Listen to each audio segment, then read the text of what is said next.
So hello and welcome back to RS Thinks.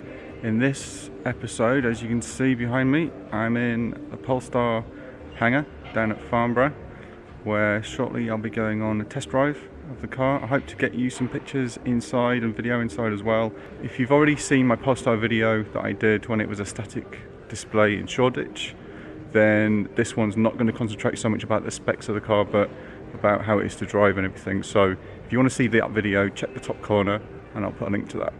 Okay, I'll see you shortly, hopefully inside the car with some cameras.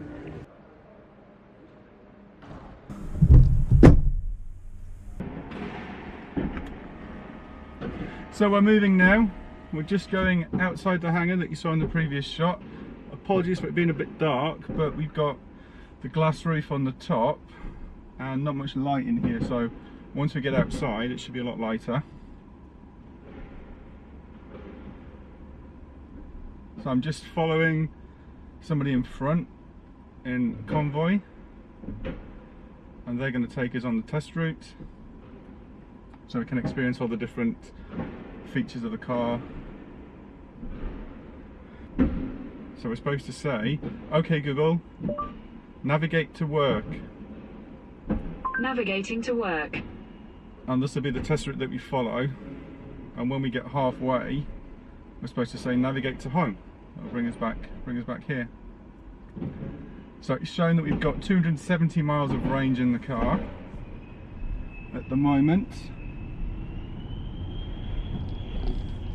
I'm just loving this, I really am. I'm so excited to drive this car. You've no idea.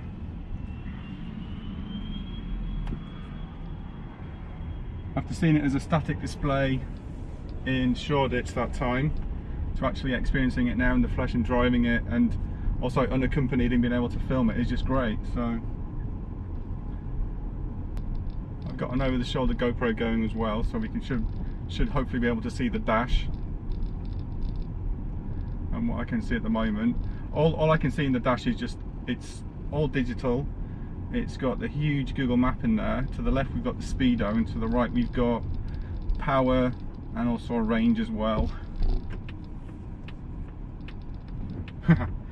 I've just signalled left, and the indicator sounds like a static sort of crackle, which is quite nice. It's quite subtle. It's not like the big click that you used to get when cars are normal with a relay sort of clicking away. It's a synthetic sound. This is the performance one, as you can see from the yellow seat belt. So we've got the performance brakes and we've got the performance dampers as well.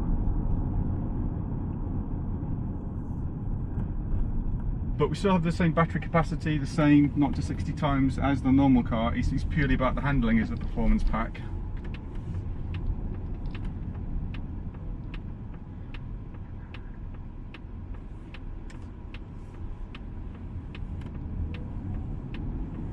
So I'm just going to hang back a bit.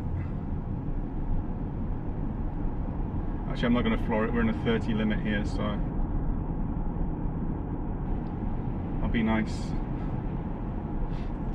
The visibility at the back is not bad. It's like looking out of a large letterbox, I would say. The mirrors look cool because there's no frames on them. They sort of looks like you can see more than you would normally. It's probably just an illusion. The steering feels really nice. Seats are really comfy.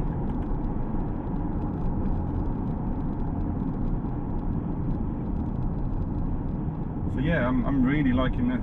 Really liking this. So on my series about looking for my next EV, I would have this without a thought. I really would. It's just obviously the cost. It costs a lot more than, say, the E2008 that you saw in the last episode. Almost 20 grand more. So I did ask. So just before we got into the cars, we were given a bit of a spiel by the people there at Polestar. There was some sort of a display set up as well, where you can see the different trims, different kind of seat materials you can get, the different colours. And one of the questions I did ask was, is there another version coming out that will be cheaper with, say, a lower battery? And they just flat out said no, but I think that's because they literally don't know. but that would probably be the car that I'd be most interested in, just because it would be cheaper. So anything more than the 40 kilowatt battery that I've got now in my Leaf, 62 would be fine. That would be fine for me, really. So we're just coming out of the 30 zone now, into more of a 40 limit.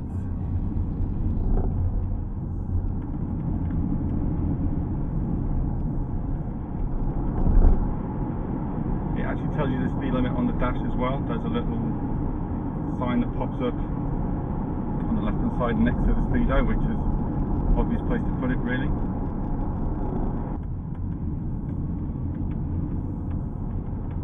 I love that indicator noise. It's such a digital sound, like a white noise kind of sound. The camera's probably not picking it up. I'm not using my wireless microphone today. I didn't get a chance to set all this up because we had to get off pretty quickly, so hence only the 2 cameras. So apologies if the sound quality is not to the usual standard. I'm just going to drop back a bit now, just so I can floor it in a sec, see what that's like. So getting a bit away from me, so let's floor it. Whoa! that was literally half throttle, and you saw my head go back there, didn't you? Just going to try and increase the gap again now we've got another roundabout coming up. The good thing with Google Maps, you can see where you're going, so you can see when you're going to get the straight bits, obviously. But so far I'm absolutely loving this. I really am.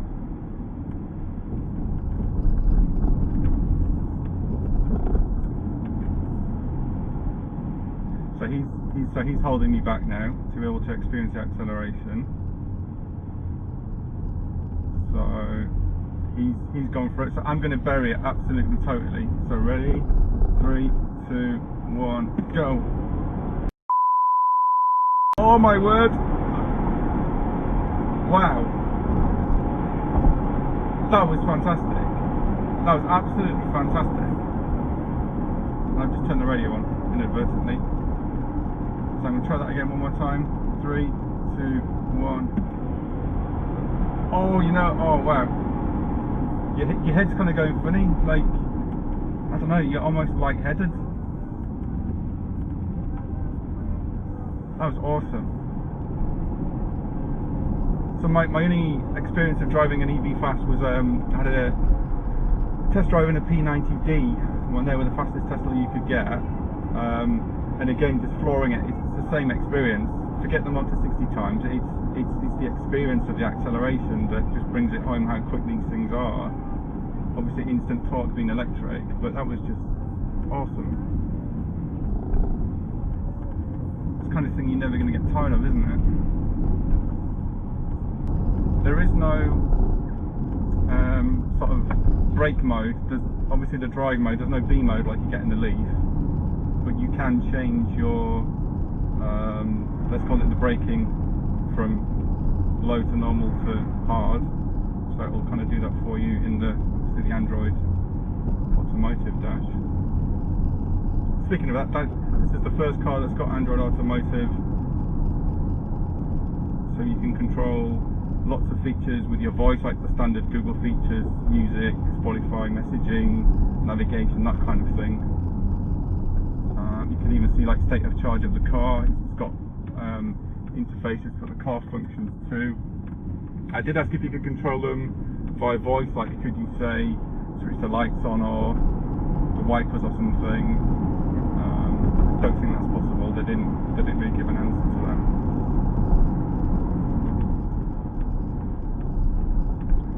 Right, so this is the halfway point now.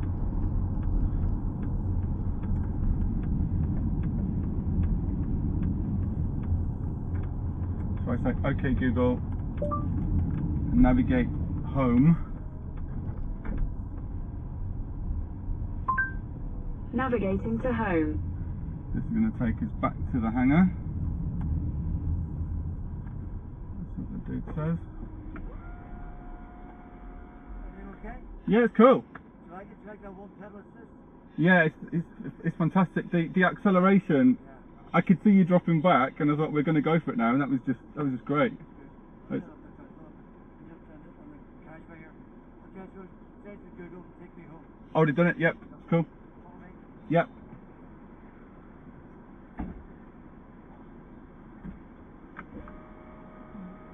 There's the guy that I'm following.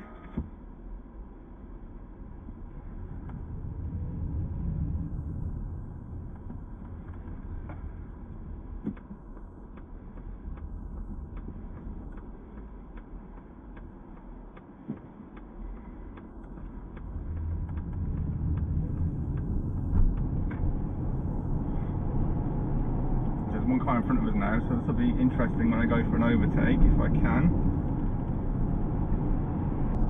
So, let's try and go for it round here.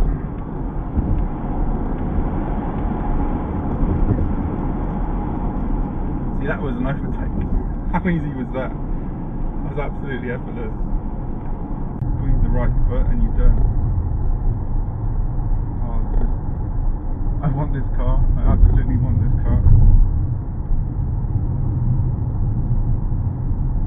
I think the drive home is going to be so mundane compared to just driving this.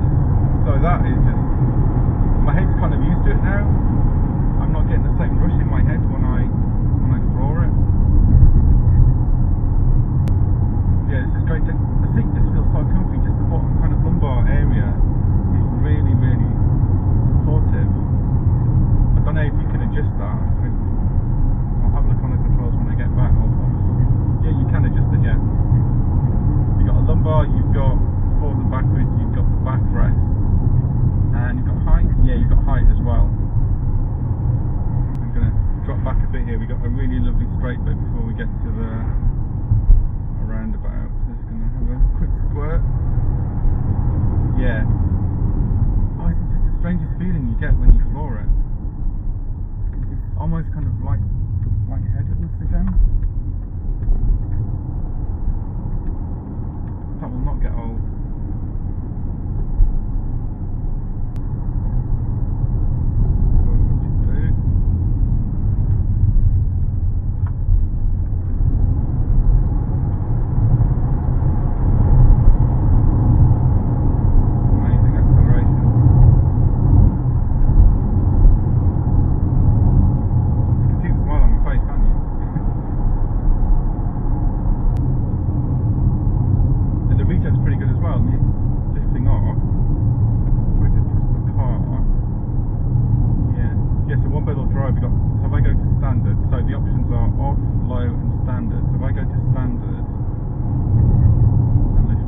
That's a lot.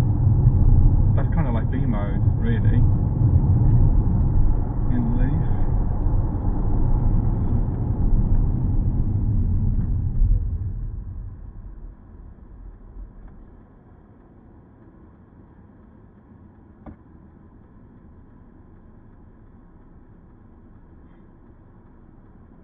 Just going to try the steering in firm mode as well. We've got light, standard, and firm. Just trying in firm mode now. A bit more sporty feel to it.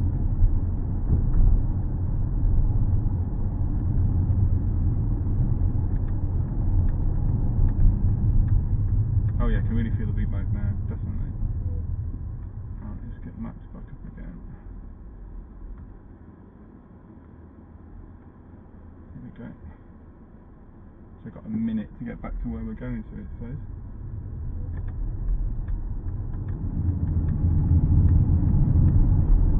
Flooring.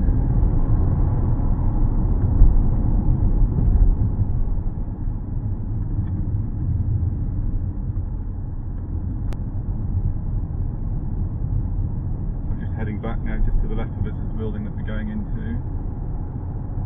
And oh wow, this has been fantastic. This has been really cool. The access that we've had to the cars and being able to go and experience it like this. You're just not going to get this from a normal dealer or a normal test drive experience.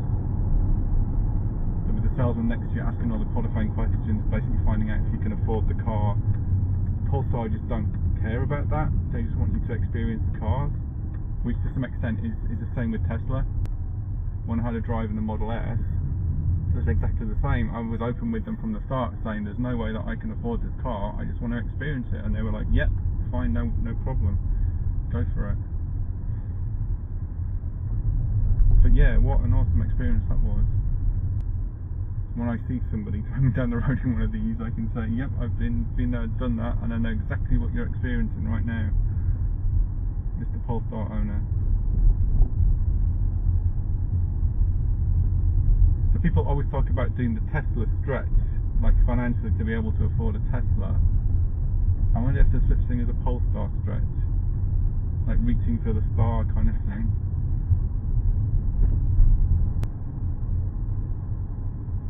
So just driving, so we're actually at Farnborough Airport in one of the hangars.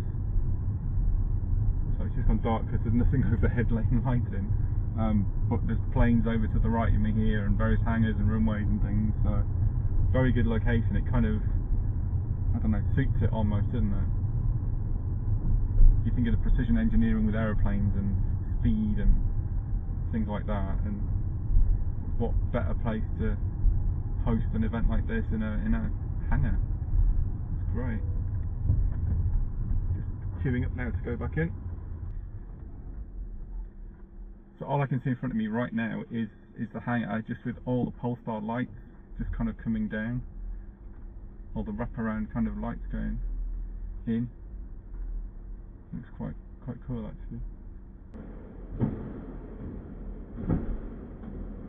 The noise you can hear is it's driving over the floor. There's metal grates in the floor. But that was awesome.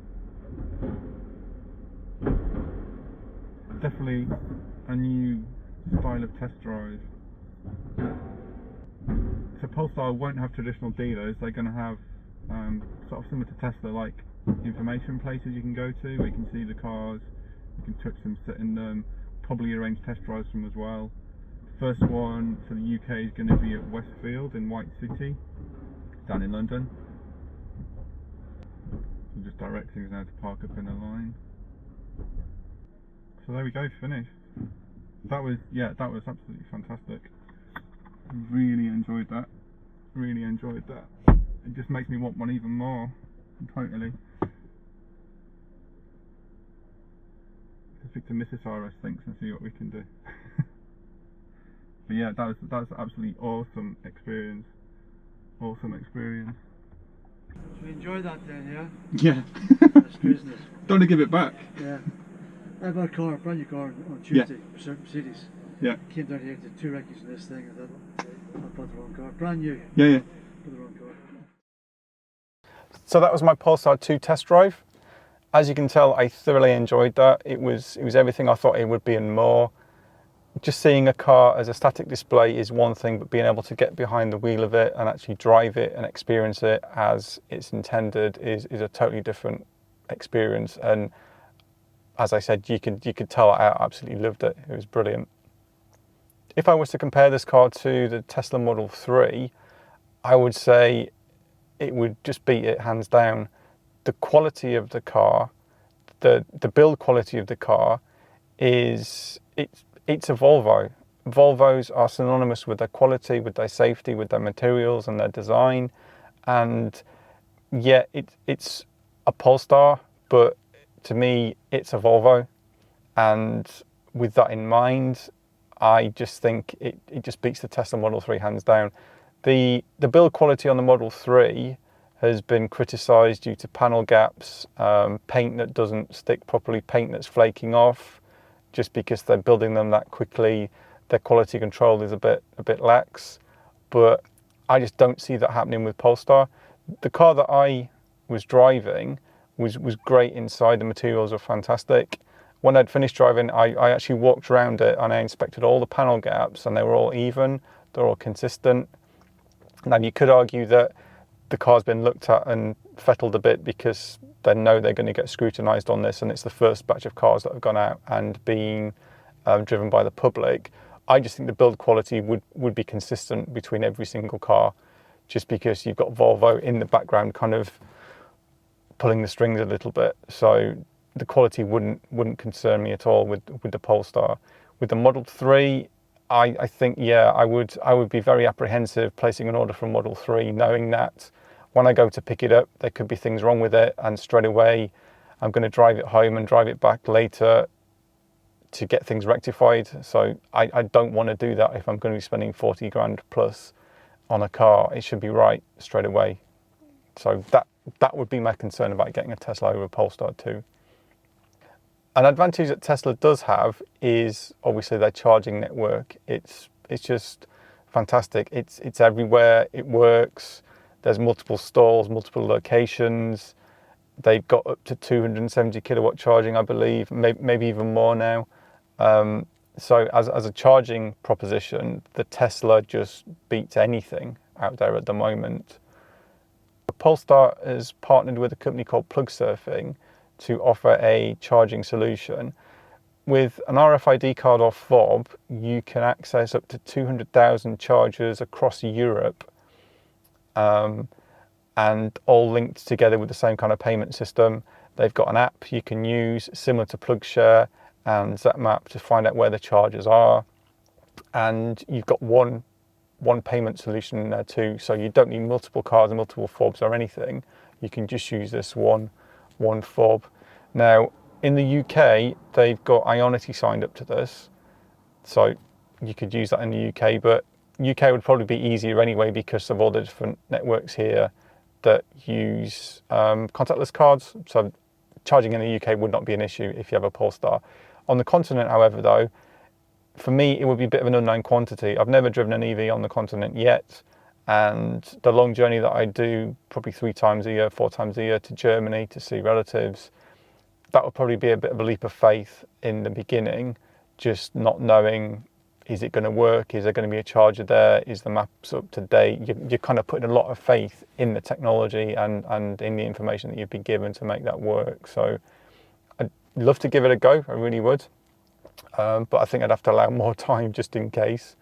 So that sort of finishes the video off nicely. So thanks for watching. Please like, share, subscribe, give it a thumbs up, and I'll see you next time.